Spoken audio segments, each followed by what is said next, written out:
Worldwide movement, peace, love, respect. Big King Sadiq hollering at you one more again. All right, another beautiful day, right here in the Steel City, and hopefully wherever you folks are, thank you for chiming in. I love you all. Right now, I wanted to talk a little bit about a pretty interesting subject, right?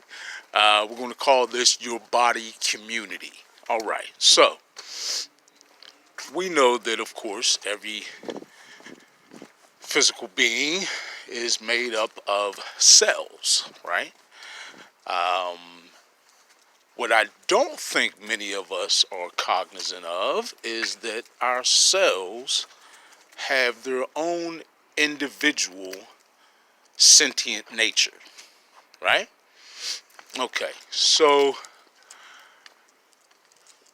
for quite some time, of course, we've known that there are many single-celled organisms, right? So an organism does not have to be, some large conglomerate of cells. It can be one cell. And you see similar attributes and behavior out of your individual cells that you see in those individual single-celled organisms, right? For example, the basic self-defense measures that are taken by both of those cells, both your cells and any single-celled organism, such as retreating from heat or outside stimuli it may perceive as danger. In order for that to take place, it must be on some level, right, be self-aware.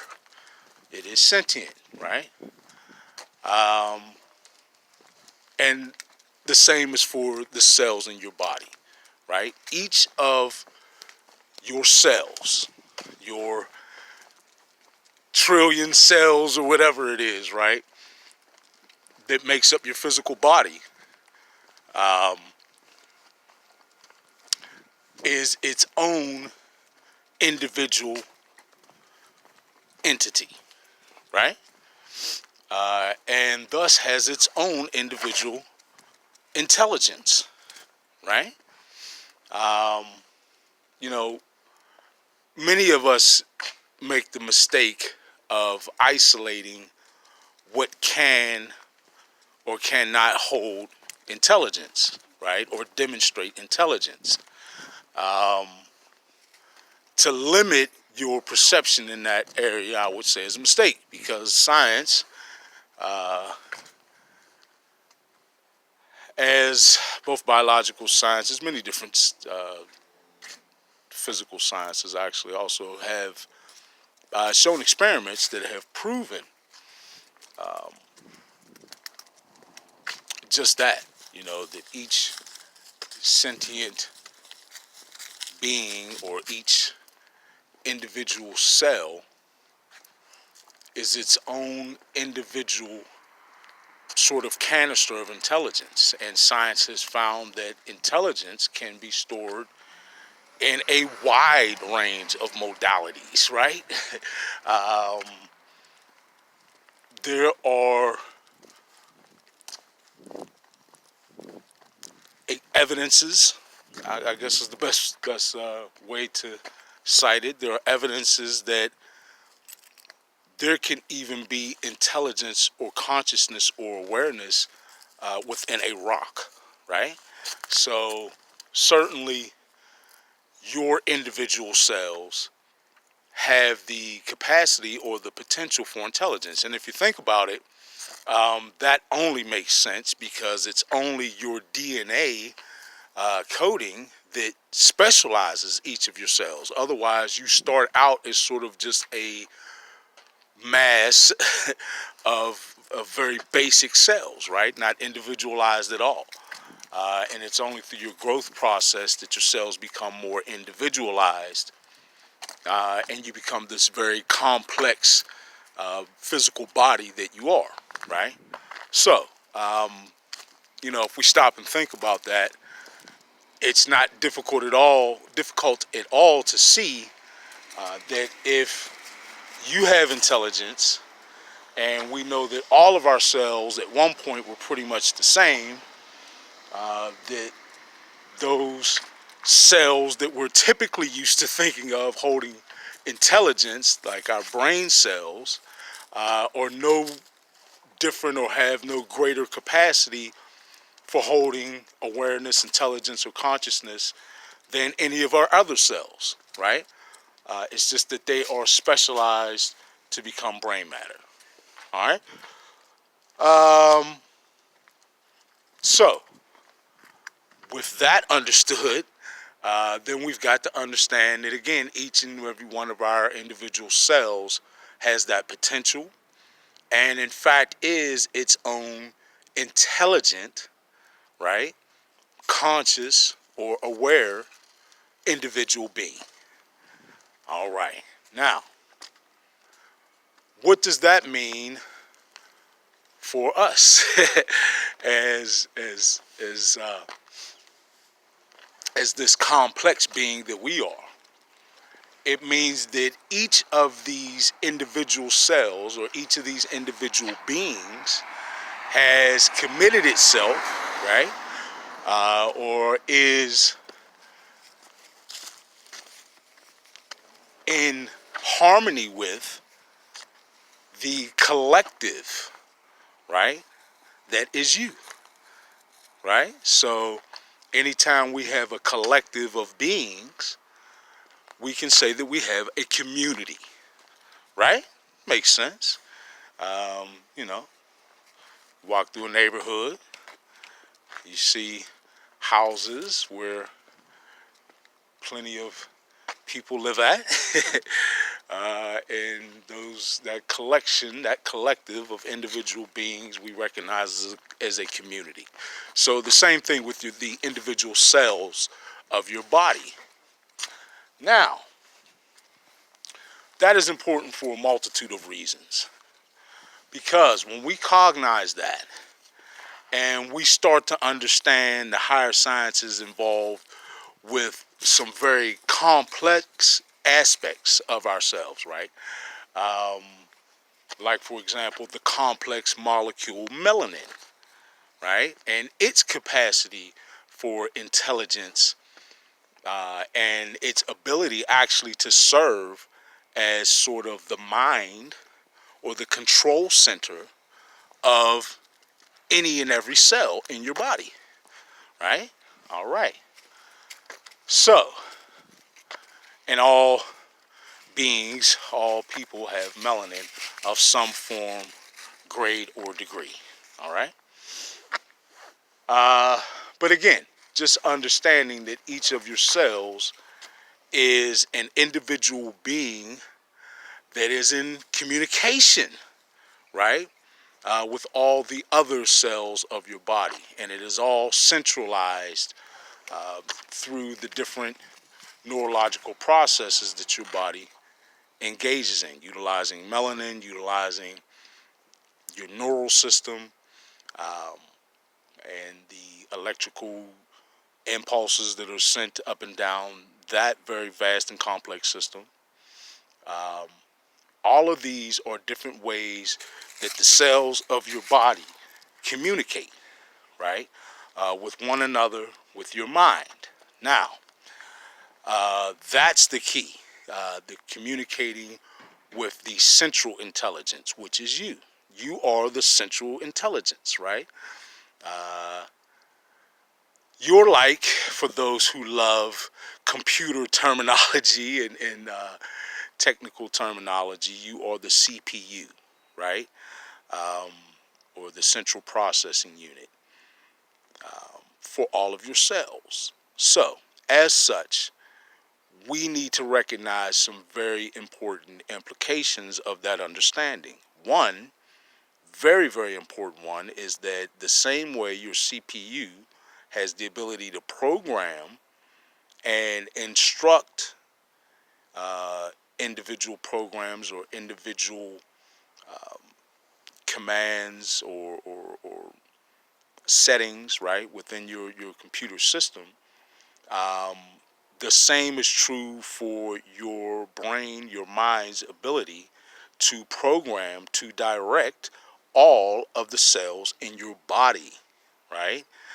Um, just as a CPU would, um, you know, you have that intricate communication within the community of cells within your body, which is very important, has very important implications in terms of your healing abilities, right? In terms of your physical potential, right? Um, in terms of your energetic potential, right? In terms of you even unlocking and uncoding much of the very important and incredible information that lies dormant within your DNA. Um, I would even venture to go and say that the potential lies there to heal your DNA itself, which that's a whole nother video. But in fact, many of us are in need of that DNA healing, right? Um, Scientists talk about how it was, particularly now, there's a lot of talk by scientists about how somewhere along the line, quote unquote, human DNA was altered in such a way that enabled it to take sort of a leap in evolution. Well, that's only some human DNA. And I talk about this in other videos where other more original forms of DNA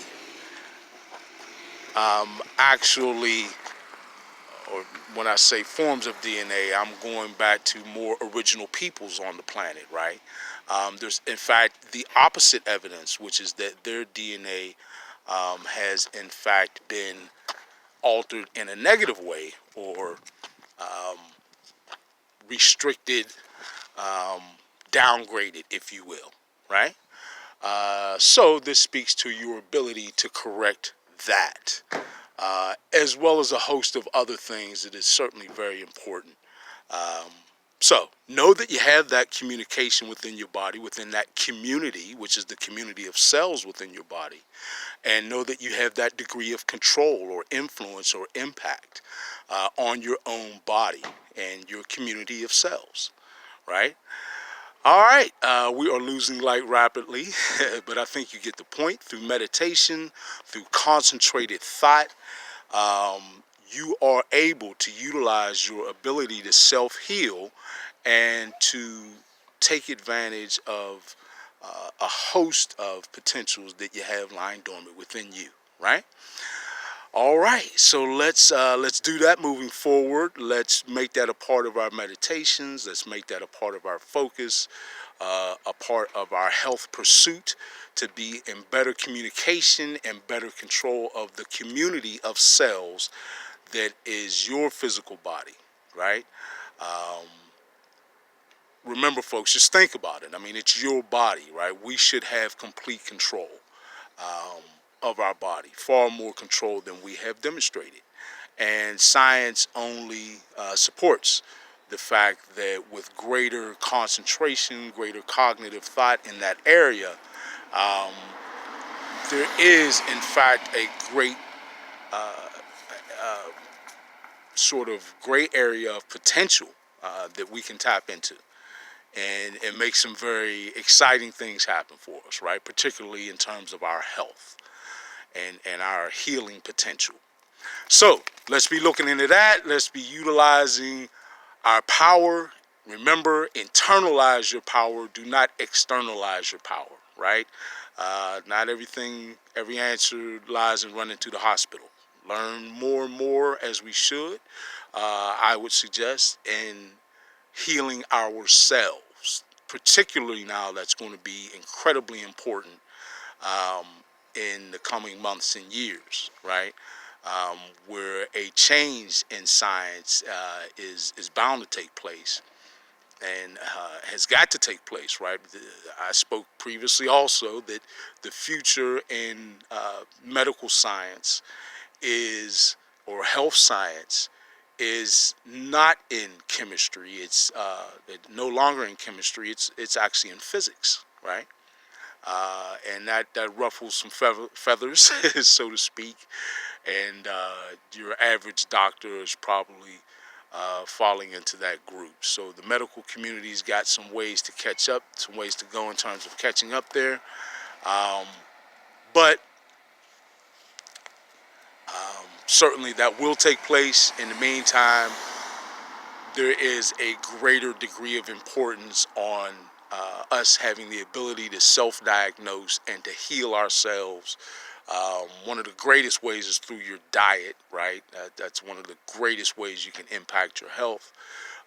But again, being much more aware of our ability to have control over our individual cells and to communicate with and impact the community of cells. And I'm saying CELLS, cells, right? The community of cells that makes up you should all be under your impact, under your control, all in harmony, right? All right, so let's focus on that. Thank you all once again. I love you all. Worldwide movement. Peace, love, respect. Big King Sadiq. I'm out.